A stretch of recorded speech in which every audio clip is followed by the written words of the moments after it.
It occurred to me that very moment that the evidence must be of great significance to Father. He did not utter a single word for some time, and then asked Torres to leave at once. Torres reluctantly left for his quarter, and I could see Father shaking with anger. I also sneaked back to my room, but the whole incident was still spinning around in my head. I couldn't stop thinking. I couldn't stop crying the whole night. What was Father not telling us? It was certain Torres was blackmailing my father. The very next day, Father called for a family gathering and made the most astonishing announcement.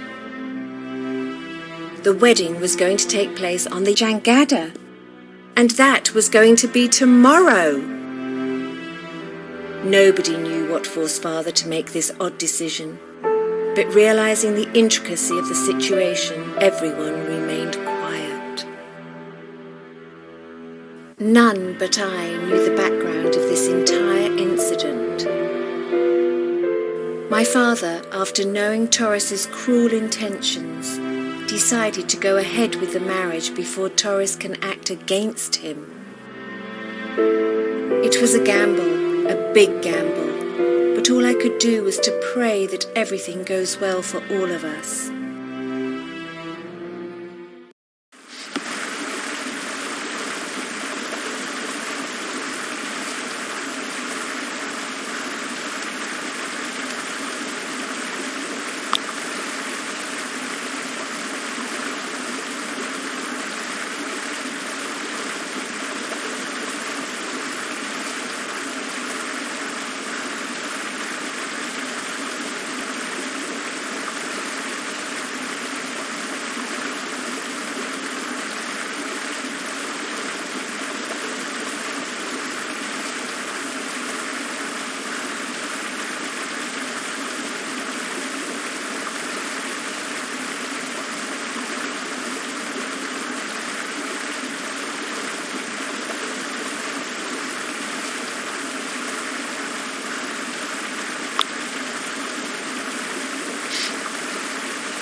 I'd never dreamed of a wedding like this. I was happy that I was to be Manuel's wife now, but the fear of Torres's revenge still haunted me. The wedding was just hours away, and I was in my room with Mother doing some final preparations. This is when we heard noise outside, with people shouting and calling each other. I quickly looked outside from the window and saw a number of policemen on board the Jangada. Mother and I rushed outside and saw Father Benito and Manuel talking to the police officer. The officer had a parchment in his hand which he presented to Father. It was an arrest warrant for Joam da Costa, and it was presented to Father. He was being referred to as Joam da Costa and was being arrested on court orders. Torres had taken his revenge and reported Father's arrival in Brazil to the police. Father was arrested on the Jangada in front of all the crew. It was a devastating and embarrassing moment. We were all desperately trying to avoid the arrest but could not do anything at that moment, as the police had a valid arrest warrant. As Father was being taken away, Mother started crying, so I took her inside. And though tearful myself, I tried to comfort her. Later, we all kept on trying to find reasons, but nobody could come up with any viable explanation. I knew more than the rest, but I could not say a word. I feared more harm from Torres if I did, so I kept quiet. I have to find evidence to save my father, and the best place to start is his bedroom.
Desperately looking for any clues to how we could help Father, we found this scepter in his room. I suddenly noticed that it had some rings with strange snake figures on it. I picked it up, and while examining it, I was able to rotate the rings. It looked as if this is not an ordinary scepter and might hold some valuable information. There might be a reason why Father kept it close to him at all times since I can remember. We decided to try and open it.